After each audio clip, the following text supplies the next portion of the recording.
வணக்கம். Welcome to கதை திரட்டு. இந்த வீடியோவில் நம்ம என்ன கதை கேட்க போகிறோம்னா, வைகறை பொழுதுகள் கதையின் 9வது பகுதி. நம்ம சேனலை இது வரைக்கும் சப்ஸ்கிரைப் பண்ணாதவங்க சப்ஸ்கிரைப் பண்ணுங்க. பக்கத்தில் இருக்கிற பெல் ஐகானை கிளிக் பண்ணி ஆல்ங்கிற ஆப்ஷனை ப்ரெஸ் பண்ணுங்க.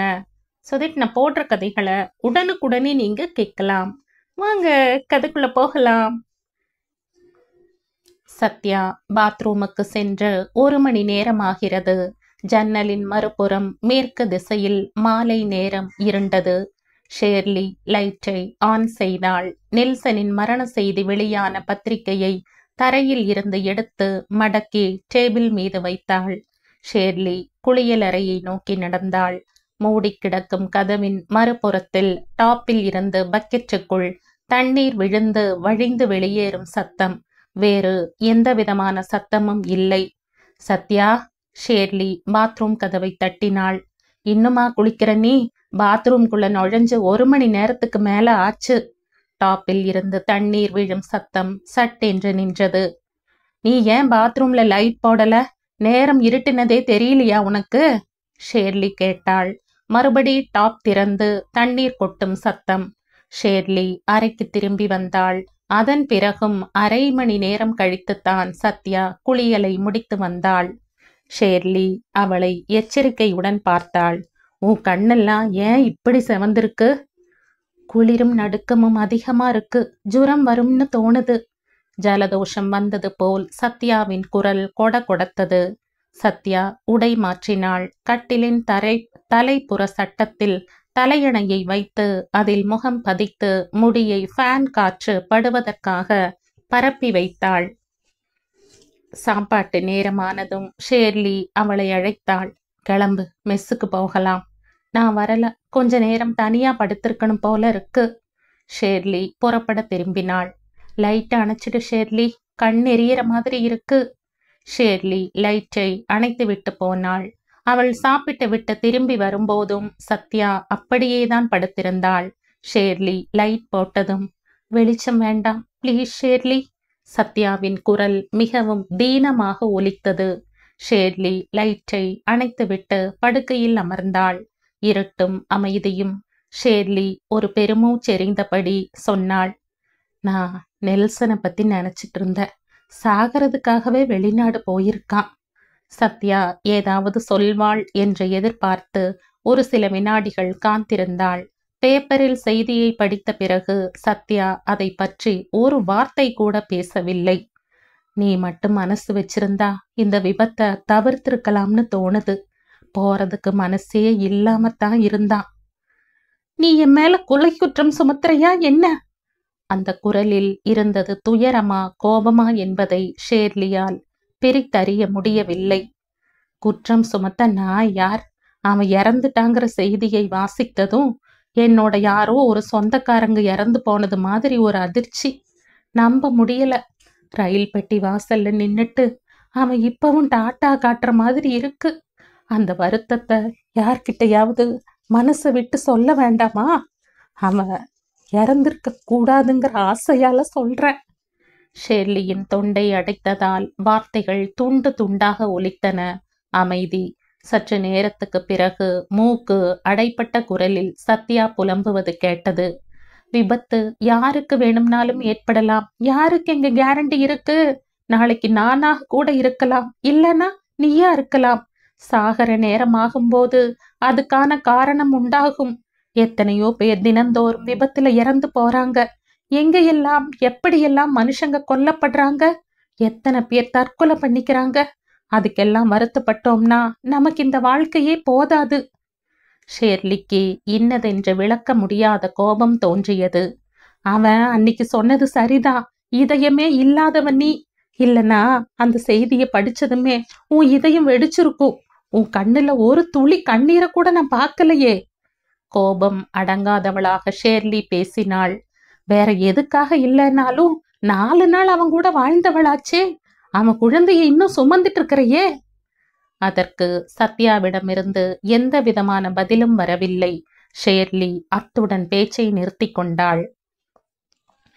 நெல்சனை முதல் தடவை சந்தித்ததும் தொடர்ந்து ஏற்பட்ட சந்திப்புகளும் போனில் அவன் பேசிய இரக்கத்துக்குரிய விண்ணப்ப குரலும் கடைசியாக அவன் விடை பெற்றதும் ஷேர்லியின் மனதில் தொடர் படமாக ஓடின.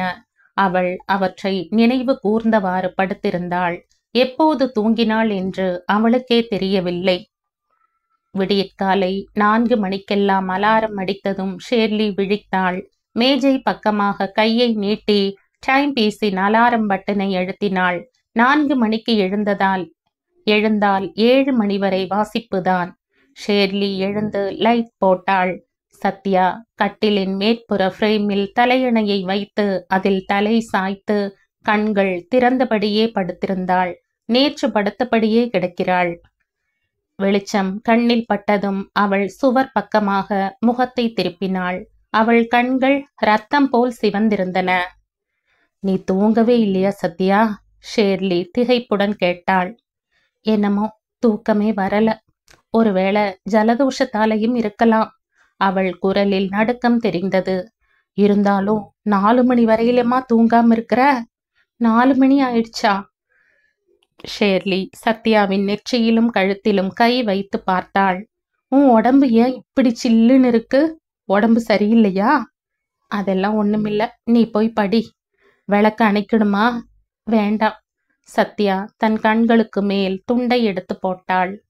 நாற்காலியில் அமர்ந்து வாசிக்க தொடங்கிய ஷேர்லி ஒரு தடவை சத்யா பக்கம் திரும்பினாள்.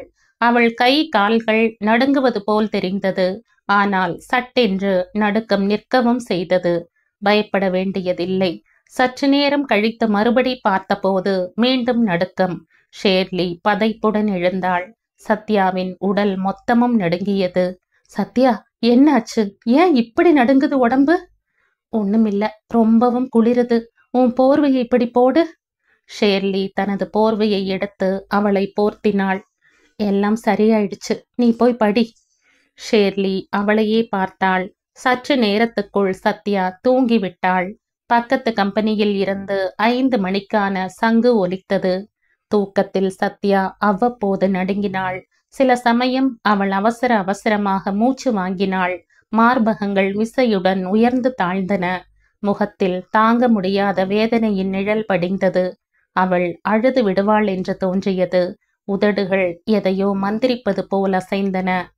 பிறகு மூச்சு இயல்பு நிலைக்கு திரும்பியது. மரணப்படுக்கையில் இருக்கும் ஒரு நோயாளியை பார்ப்பது போல் ஒருவித பீதி ஷேர்லியை கவ்வியது. சத்யாவை எழுப்பலாமா என்று கூட நினைத்தாள். பொழுது விடிந்தது. இப்போது சத்யா அமைதியான தூக்கத்தில் ஆழ்ந்திருந்தாள். அவள் கண் விழித்த போது மணி 7:30. ஷேர்லி குளித்துவிட்டு வந்து ஃபேனின் கீழே அமர்ந்து தலைமுடியை காற்றாட விட்டாள். எழுந்திருக்கலையா சத்யா? கிளாஸுக்கு போக வேண்டாமா? ஷேர்லி கேட்டாள். நான் வரல. இன்னைக்கு முழுசும் நான் தனிமையில இருக்கணும். மெஸ்ஸுக்கும் கூப்பிடாத. இன்னைக்கு எனக்கு உபவாசம். ஷேர்லி ஒரு சில வினாடிகள் அவளையே பார்த்தாள். சரி, அப்படியே ரெஸ்ட் எடு. உன் உடம்பும் ஒரு மாதிரி தான் இருக்கு என்ற ஷேர்லி அறையில் இருந்து வெளியேறும்போது மேஜை மீதிருந்த நியூஸ் பேப்பரை எடுத்தாள். அது அங்கேயே இருக்கட்டும் ஷேர்லி. அவளை ஒரு தடவை உற்று பார்த்துவிட்டு பேப்பரை டேபிள் மீதே வைத்தாள் ஷேர்லி. புதன்கிழமை ஷேர்லி வழக்கம் போல காலை பேப்பருடன் மாலை நேரத்தில் அறைக்குள் வந்தாள். இந்த செய்தியை பாத்தியா என்ற ஷேர்லி பேப்பரின் கடைசி பக்கத்தை அவளிடம் காட்டினாள். 3 பத்தி அளவில் நெல்சன் செரியான் சிரிக்கும் படம். மேற்புறம் 4வது துக்க நாள் என்று குறிப்பிட்டிருந்தது. படத்தின் கீழே சவ அடக்கம் தொடர்பாக உறவினர்களுக்கு தகவல் தரப்பட்டிருந்தது. நாளைக்கு காலை விமானம் மூலம் உடல் வந்து சேர்கிறது. மாலை 5 மணிக்கு ஃபியூனரல். நாமளும் போயிட்டு வரலாமா சத்யா? மத்தியான கிளாஸ கட் பண்ணா போதும். என்ன சொல்ற? ஷேர்லி கேட்டாள். பத்திரிகையில் இருந்து கண்ணை திருப்பிய சத்யா ஷேர்லியை பார்த்தாள். பிறகு ஜன்னலை நெருங்கி ஷேர்லிக்கு முதுகு காட்டி நின்றாள். ஒரு பிடி மண் அள்ளி போட்டு கடைசி உபச்சாரத்தையாவது செய்வோம். அது ஒரு கடமையும் கூட. அதற்கும் சத்யாவிடமிருந்து எந்தவித பதிலும் வரவில்லை. சரி, உனக்கு விருப்பம் இல்லைன்னா வேணாம். என்ன வந்தாலும் ஃபியூனரலுக்கு நான் போறதா முடிவு பண்ணிட்டேன். மறுநாள் மதியத்தில் ஷேர்லி நெல்சனின் சவ அடக்கத்துக்கு புறப்படும் போது சத்யா சொன்னாள், நானும் வரேன். 4 மணிக்கு அவர்கள் சர்ச்சை அடைந்தனர். நெல்சனது இறுதி ஊர்வலம் ரோட்டில் வந்து கொண்டிருந்தது. ஷேர்லியும் சத்யாவும் மாதா கோயிலுக்கு வெளியே நின்றிருந்தனர். நெல்சனுக்கு பிடித்தமான ஜிப்சியில் தான் அவனது உடலையும் எடுத்து வந்தனர். இறுதி ஊர்வலத்தில் ஏராளமானவர்கள் தென்பட்டனர். உடல் மாதா கோயிலை நெருங்கியது. கார்கள், ஜீப்புகள், பைக்குகளால் மாதா கோயிலின் வெளிப்புறம் நிறைந்தது. கோயிலுக்கு உள்ளேயும் வெளியேயும் நல்ல கூட்டம். இறந்து போனவருக்கான பிரார்த்தனையும் புரோகிதரின் நெஞ்சை தொடும் மரண செய்தி அறிவித்தலையும் தொடர்ந்து உடல் கல்லறை பகுதிக்கு கொண்டு செல்லப்பட்டது. மாதா கோயிலில் மரணமணி ஓய்வில்லாமல் ஒலித்தது. கருமையான முத்து குடைகளும் மரச்சிலைகளும் கொண்ட இறுதி ஊர்வலம் கல்லறையில் முடிவடைந்தது. அங்கும் நல்ல கூட்டம். சத்யாவும் ஷேர்லியும் மிகவும் பின்னால் இருந்தனர். கல்லறை மதிலில் சாய்ந்தபடி இளைஞன் ஒருவன் கண்ணீரை துடைப்பதை சத்யா கவனித்தாள். அது நெல்சனின் நண்பன் மைக்கேல் என்பதும் அவளுக்கு புரிந்தது. எப்பி அழுகையால் சிவந்த கண்களுடன் அவனுக்கு அருகே வந்தான். டே, நீ ஏன் இங்க நிக்கிற? நம்ம நெல்சனை கடைசியா ஒரு தடவை பார்க்க வேணாமா? இனிமே நாம அவன் முகத்தை பார்க்க முடியுமா என்ன? என்னால முடியல, என்னால் அதை பார்க்க முடியாது. மைக்கேல் மதில் மீது தலை சாய்த்து கதறி அழுதான். ஷேர்லி சத்யாவின் கைகளை பிடித்து இழுத்து கொண்டு கூட்டத்தை ஊடுருவி கல்லறைகளை கடந்தாள். நெல்சனின் உடல் கல்லறைக்கு அருகில் தரையில் இறக்கி வைக்கப்பட்டிருந்தது. மனிதர்கள் முண்டி அடித்து நின்றிருந்ததால் சரியாக பார்க்க முடியவில்லை. கடைசி பிரார்த்தனை, மரணத்தின் பாட்டு, உடலை கல்லறைக்குள் இறக்கும் முன்பு கடைசி முத்தங்களை வழங்கும் சடங்கு. ஷேர்லி நன்றாக பார்ப்பதற்காக ஒரு கல்லறை மீது ஏறி நின்றாள். சத்யாவையும் அதன் மீது ஏற்றிவிட்டாள்.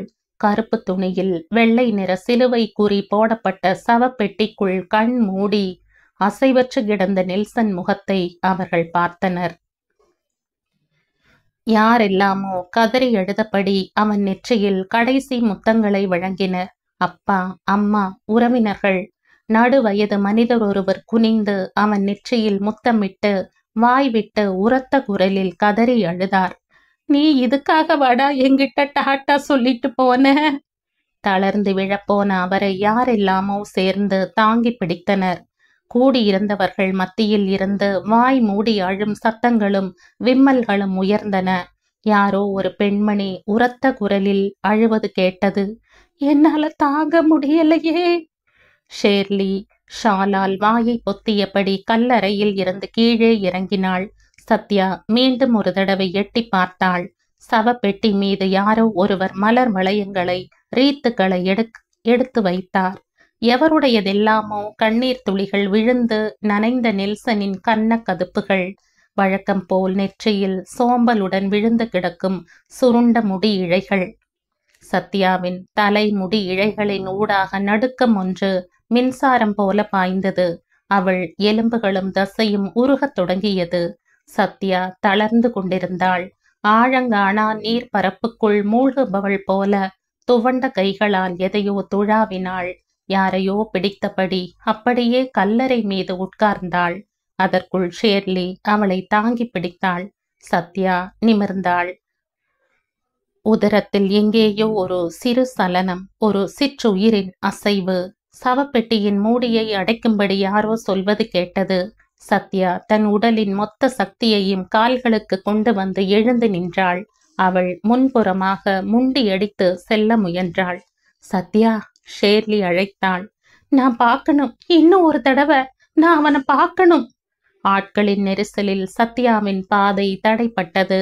நெரிசலில் சிக்காதிருக்க ஷேர்லி அவளை பின்புறமாக பிடித்து இழுத்தாள்.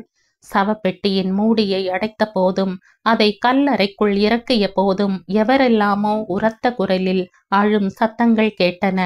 ஆண்கள் பெண்களின் கலவையான அழுகை சத்தங்களின் ஊடாக யாரெல்லாமோ ஒவ்வொரு பிடி மண்ணை வாரி சவப்பெட்டி மீது போடும் சத்தங்களும் கேட்டன. இரவு நேரம். ஷேர்லி ஆழ்ந்த உறக்கத்தில் இருந்தாள். மரக்கிளைகள் காற்றில் விசையுடன் அசையும் சத்தம் கேட்டு அவள் திடுக்கிட்டு கண் விழித்தாள். காற்றின் விசையால் ஜன்னல் கதவுகள் பட் பட் என்று ஜன்னல் சட்டங்களில் மோதி பெரிய சத்தங்களை எழுப்பின. வாசல் கதவுகள் விசையுடன் தரையில் தேயும் சத்தம். ஜன்னலையும் கதவுகளையும் யார் திறந்து வைத்தது? அறை இருட்டாக இருந்தாலும் யாரோ அறைக்குள் நடை பயில்வது நிழல் மாதிரி தெளிவற்று தெரிந்தது. காலடி ஓசை போய்கொண்டே இருந்தது. வாசலை தாண்டி வராந்தாவிலிருந்து ஒரு பெருமூச்சு சத்தம் கேட்டது. காலடி ஓசை திரும்பவும் நெருங்கி வந்து ஜன்னல் அருகில் நின்றது. மீண்டும் பெருமூச்சு. கடவுளே, சத்யாதானே அது? அவள் இன்னுமா தூங்கவில்லை? ஜன்னல் வழியாக சட்டென்று அடித்த காற்றில் சுவரில் தொங்கிய காலண்டர் தாள்களும் மேஜை மீதிருந்த பேப்பர்களும் பேய் ஆட்டம் ஆடின. சத்யாவின் அவிழ்ந்து கிடந்த முடியை சிதறவிட்ட காற்று அவளை கடந்து போனது. நிழல் வடிவம் மீண்டும் இருட்டில் நடக்கத் தொடங்கியது. வாசலை கடந்து பால்கனி வரை, திரும்பவும் ஜன்னலுக்கு. சத்யா, ஷேர்லி மெதுவாக அழைத்தாள். காலடி ஓசை சட்டென்று நின்றது. ஷேர்லி மெதுவாக எழுந்தாள். டேபிள் லாம்பை ஆன் செய்தாள். சத்யா ஜன்னல் அருகே நின்றிருந்தாள். டைம் பீஸ் மணி 2:30 என்றது. ஷேர்லி சத்யாவின் அருகே சென்றாள். அவள் தோளில் மெதுவாக கை வைத்தாள். அவள் திடுக்கிட்டாற் போல் இருந்தது. என்ன சத்யா இது? உனக்கு தூக்கமெல்லாம் கிடையாதா? ஷேர்லி அவள் தோளை பிடித்து தன் பக்கமாக திருப்பி கேட்டாள். சத்யாவின் முகம் வெளிரி நிறமிழந்திருந்தது. என்னடா ஆச்சு உனக்கு? சத்யா ஷேர்லியின் கையை இறுக பற்றி தன் நெஞ்சோடு சேர்த்து வைத்தாள். நடுங்கும் குரலில் அவளை பார்த்து கேட்டாள். நானா ஷேர்லி அவனை கொன்ன? ஷேர்லி தர்ம சங்கடத்துக்கு உள்ளானாள். அப்படின்னு யார் சொன்னது? நான் ஒரு பேஜுக்கு சொன்னதை பிடிச்சிட்டு, ச்சே, நீ அதையே நினைச்சு இன்னும் மனசு வருத்தப்படுற? அந்த நேரம் எனக்கு வந்த ஆத்திரத்துல உளர்ன. நடுங்கும் சத்யாவின் விரல்களை இறுக்கி பிடித்தபடி ஷேர்லி அவளை ஆறுதல் படுத்தினாள். எல்லாம் கடவுள் செயல், வேற என்ன சொல்றது? இல்லனா எங்கேயோ வெளிநாட்டுக்கு போய் சாக வேண்டி இருக்குமா என்ன?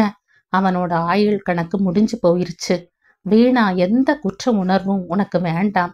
உன்னை சந்திக்கலைனா கூட அவன் அமெரிக்கா போகத்தானே செஞ்சிருப்பான். ஒவ்வொருத்தருக்கும் ஒவ்வொரு விதி.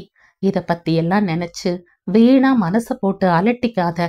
முதல்ல இதையெல்லாம் மற. நீ அடிக்கடி சொல்ற மாதிரி பிராக்டிக்கலா இரு, ஷேர்லி சொன்னாள். சத்யா ஜன்னல் சட்டத்தின் மீது சாய்ந்தாள். நீ இப்படியெல்லாம் கண் விழிக்காத. நல்லா ஓய்வெடுக்க வேண்டிய நேரம் இது.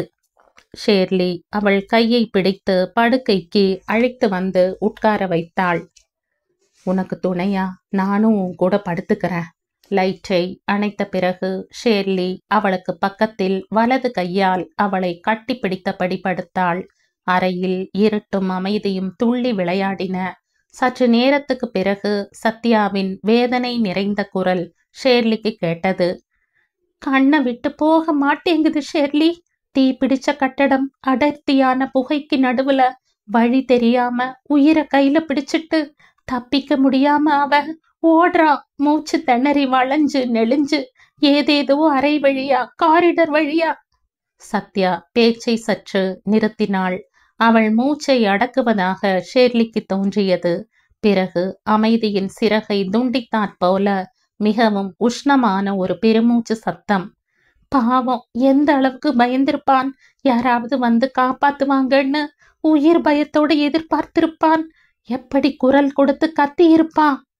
சத்யா, ஷேர்லி விசிம்பினாள். மரணத்தோட அந்த நிமிஷங்கள்ல அவன் என்ன நினைச்சு பார்த்திருக்க மாட்டானா ஷேர்லி? என் பேரை ஒரு தடவையாவது கூப்பிட்டிருக்க மாட்டானா? ஆனா நான் இங்க எதையுமே தெரிஞ்சுக்காம, உடம்பு நடுங்காம, ஒரு கஷ்டமா கூட உணராம, ஜீசஸ், என்னால எப்படி இந்த மாதிரி இருக்க முடிஞ்சிருக்கு? கடைசியாக முட்கள் நிறைந்த சாட்டை மாறினால் தன்னைத்தானே அடிப்பது மாதிரி ஒலித்தது அவள் குரல். அமைதி. ஷேர்லிக்கு மூச்சு திணறியது. அவள் கண்களில் இருந்து வழிந்த வெப்பமான நீர் சத்யாவின் கையில் விழுந்தது. எந்த இடத்துக்கு போயிருக்கான் ஷேர்லி அவன்? இந்த உலகத்தில் அவன் இல்லவே இல்லையா? கடுமையான சோகத்தில் அவள் குரல் சிதைந்து வெளிப்பட்டது. ஷேர்லி விசும்பியபடி மேலும் நெருங்கி அவளை வலுவுடன் கட்டிப்பிடித்தாள். வெள்ளிக்கிழமை மாலை நேரத்தில் காலேஜில் இருந்து திரும்பி வந்தாள் ஷேர்லி. ஹாஸ்டல் அறையில் வெறுமனே உட்கார்ந்திருந்த சத்யா கேட்டாள், நீ ஊருக்கு போகலையா? இல்ல. ஏன்? உன்னை தனியா விட்டுட்டு போக முடியாது. அது மட்டும் இல்ல, நாளைக்கு உங்கூட நான் ஹாஸ்பிட்டலுக்கு வரணும். அதை மறந்துட்டியா நீ? சத்யா அவளை பார்த்து மறுக்கும் துணியில் தலையாட்டினாள். சீக்கிரமா படுத்து தூங்கு, காலையில எழுந்திருக்கணும், ஷேர்லி சொன்னாள். அவள் வற்புறுத்தி சத்யாவை படுக்க வைத்தாள். ஆறுதலாக இருக்கட்டும் என்று அவளும் சத்யாவுடன் படுத்தாள். இருந்தும் இரவில் எப்போதோ ஷேர்லிக்கு விழிப்பு தட்டி பார்த்தபோது சத்யா படுக்கையில் இல்லை. சத்யா ஜன்னலுக்கு அருகில் நிற்பதை கவனித்த ஷேர்லி எழுந்து லைட்டை போட்டாள். சத்யா, நீ எப்ப எழுந்து போன? சத்யா திரும்பி பார்த்தாள். ஒருவித ஆவேசம் அவளிடம் தட்டுப்பட்டது. அவன் என்னை கூப்பிட்ட மாதிரி இருந்தது. ஜன்னலுக்கு வெளியே பார்த்தபடி சத்யா பேசினாள். ஷேர்லிக்குள் பயம் உயரத் தொடங்கியது. பைத்தியமாட்டம் உளராத, பேசாம வந்து படு சத்யா. கட்டிலில் வந்து உட்கார்ந்த பிறகு சத்யா மீண்டும் ஜன்னல் பக்கம் பார்த்தாள். ஒருவேளை எனக்கு அப்படி தோணி இருக்கலாம் இல்லையா? வேற என்ன? காத்தோட சத்தத்துல ரொம்பவும் மெதுவா. நீ தூங்கவே இல்லையா? தூங்கனா இல்லையான்னு ஞாபகம் இல்ல. கண்டதையும் மனசுல நினைச்சிட்டு படுக்கிறதாலதான். அவன் அப்படி கூப்பிடுறதுதான் வழக்கம் ஷேர்லி. மூணார்ல என்ன அறைக்குள்ள விட்டுட்டு அவன் பாட்டுக்கு ஊர் சுத்த கிளம்பிடுவான். வரேன்னு சொல்லிட்டு போன நேரம் தாண்டித்தான் வருவான். நான் சண்டை போடுவேன்னு பயந்து ஜன்னல் கிட்ட நின்னு மெதுவா இப்படித்தான் கூப்பிடுவான், காத்து கூப்பிடுற மாதிரி. நெல்சனுடனான அவளது 3 ட்ரிப்பை பற்றி இதுவரையிலும் வாய் திறந்து அவள் எதையும் சொன்னதில்லை. அங்கு என்ன நடந்தது, எதனால் சத்யா அவனிடமிருந்து பிரிந்து விலகினாள் என்பதை தெரிந்து கொள்ள ஷேர்லி விரும்பினாள். ஒருவேளை இப்போது அவளாகவே அதையெல்லாம் சொல்வாள் என்று தோன்றியது. நீ அவன்கிட்ட சண்டை போட்டியா? ஷேர்லி கேட்டாள். நான் போடலனா அவன் போடுவான். 1 மணி நேரத்துக்குள்ள 2 தடவையாவது எங்களுக்குள்ள சண்டை வரும். அப்புறம் நெஞ்சே வெடிக்கிற மாதிரியான வேதனையில ஒவ்வொரு நிமிஷமும் துடிச்சு துடிச்சு. ஆனா எனக்கு வைராகியம் அதிகம். அவன் சீக்கிரமா தோத்துடுவான்.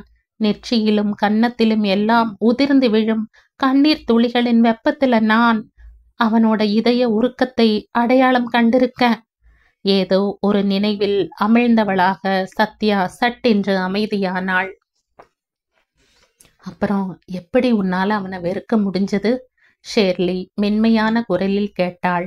சத்யா சட்டென்று திடுக்கிட்டாற் போல் இருந்தது. நான் அவனை வெறுத்தனா?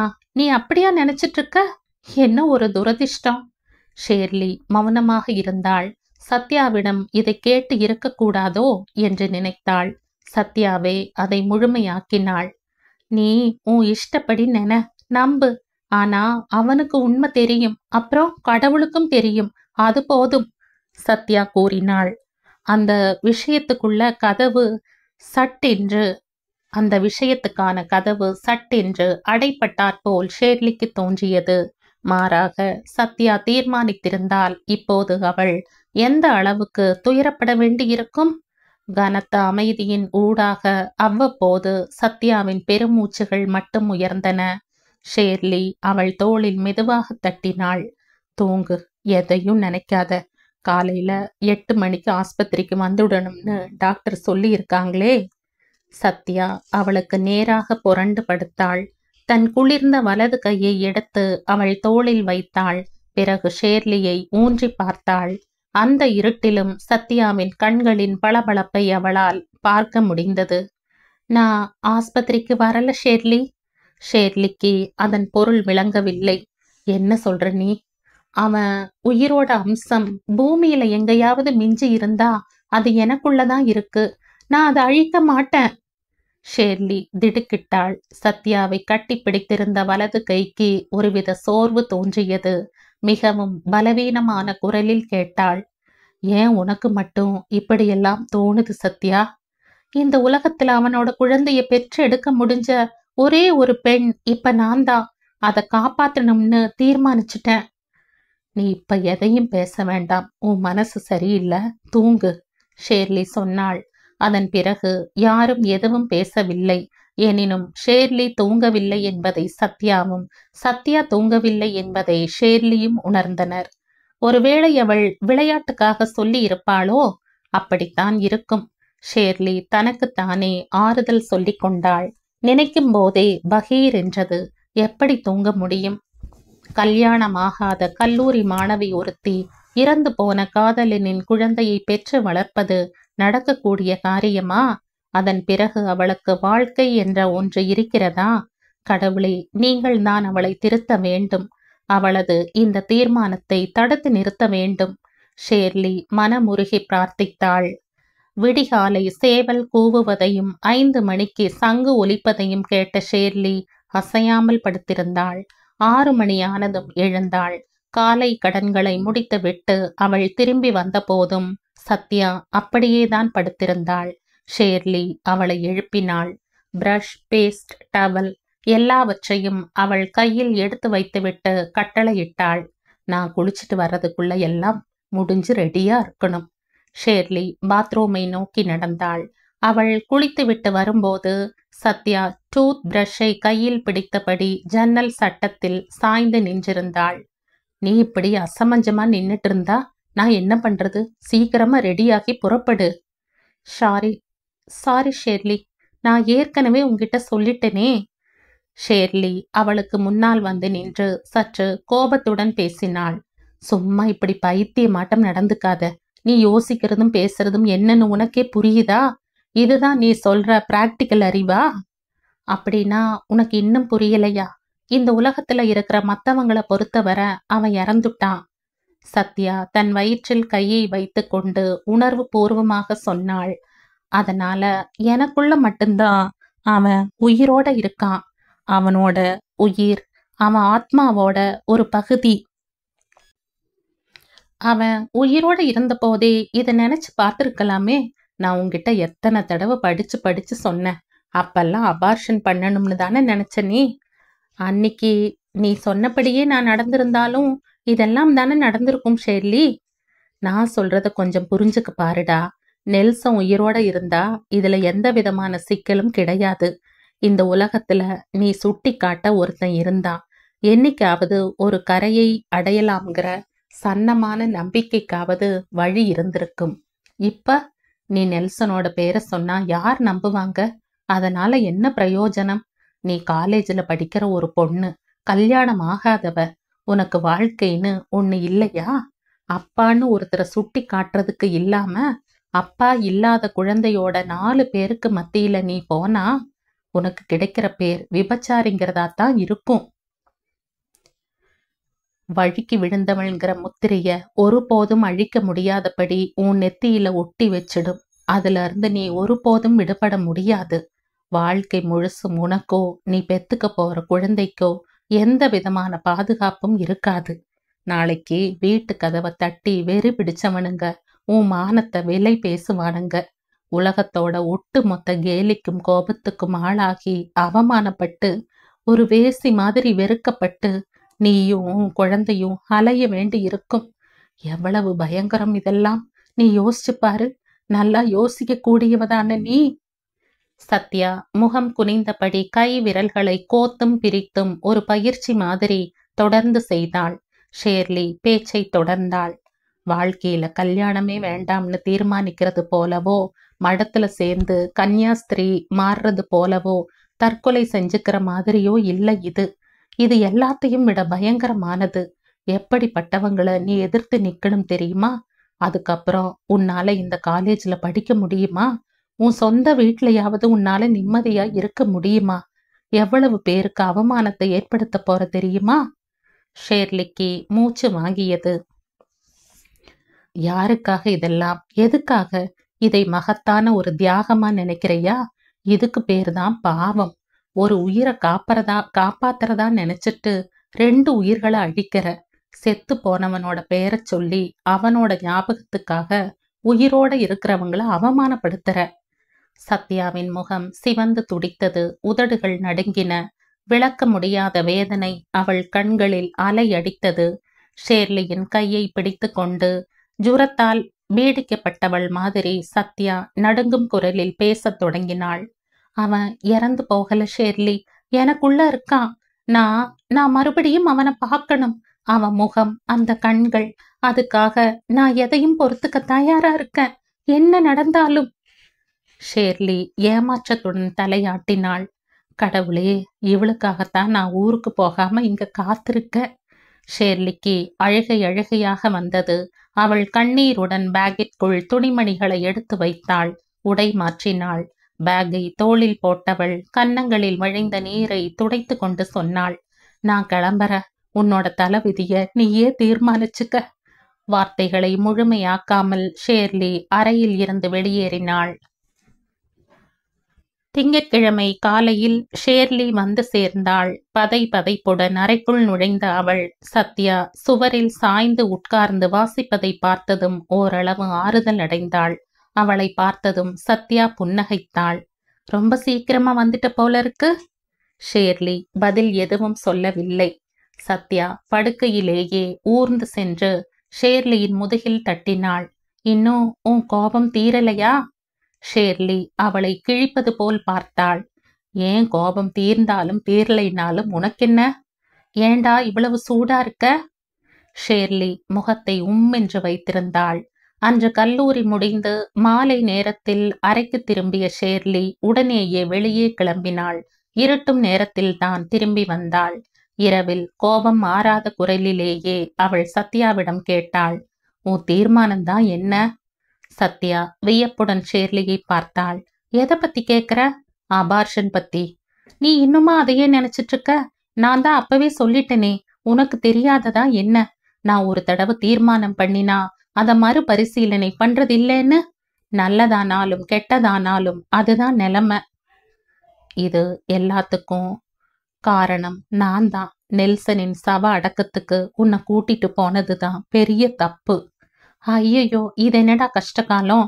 அதை நினைச்சு நீ ஏண்டா கவலைப்படுற? அன்னைக்கு கல்லறையில இருக்கும்போது தோணின சென்டிமெண்ட் எல்லாம் கிடையாது. நெல்சன் இறந்துட்டாங்கிற செய்தி வந்த அந்த நிமிஷத்திலேயே நான் தீர்மானிச்சிட்ட விஷயம் அவன் குழந்தைய பெத்து வளர்க்கறதுன்னு. உன் வாழ்க்கையே நாசமாகிடும், அவ்வளவுதான் என்னால சொல்ல முடியும். ஷேர்லி கோபம் வருத்தமும் கலந்த குரலில் சொன்னாள். சத்யா மௌனமாக இருந்தாள். எல்லாத்தையும் அனுபவி, இந்த நட்பு நல்லதுக்கு இல்லைன்னு நான் ஏற்கனவே எச்சரிச்சேன். கேட்டா தானே? அடிக்கடி மீட்டிங், 3 ட்ரிப், ஹோட்டல்ல ஒரே ரூம்ல தங்கறது, இச்சையோட அழைப்பை தட்ட முடியல, விலக்கப்பட்ட சுகங்களை தேடி போறவங்க பிற்பாடு அதை விட 10 மடங்கு வேதனையையும் துயரத்தையும் அனுபவிக்க வேண்டி இருக்கும். சத்யாவின் முகம் சட்டென்று மாறியது. அவள் எழுந்தாள். ஷேர்லியின் 2 தோள்களையும் 2 கைகளால் பற்றியவள் அவள் கண்களையே உற்று பார்த்தாள். நீ என்ன சொன்ன?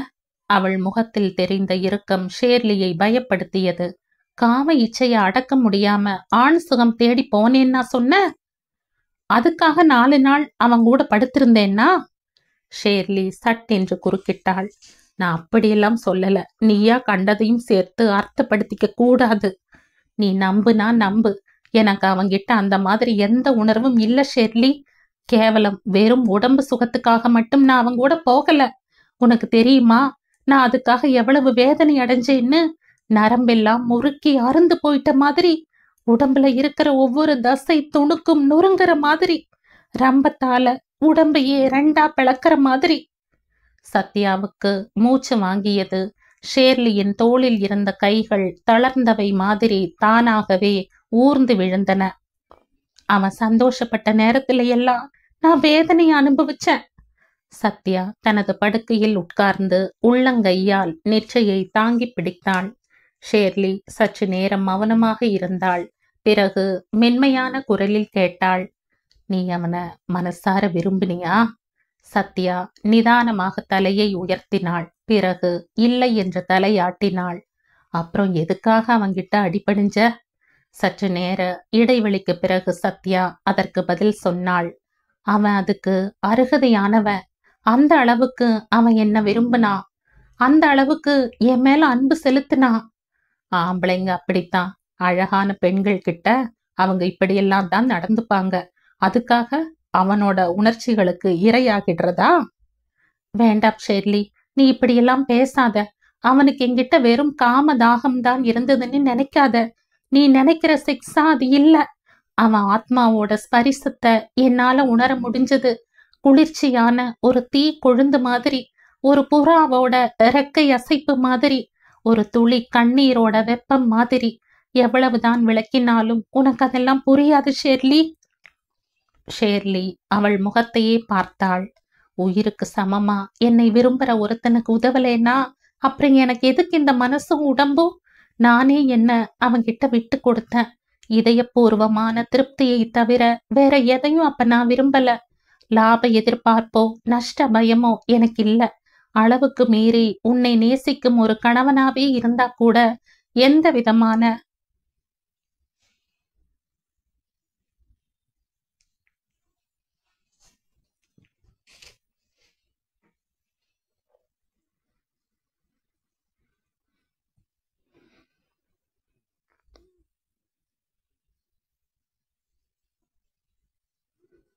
இந்த கதையின் தொடர்ச்சியை அடுத்த பதிவில் கேட்கலாம். நன்றி.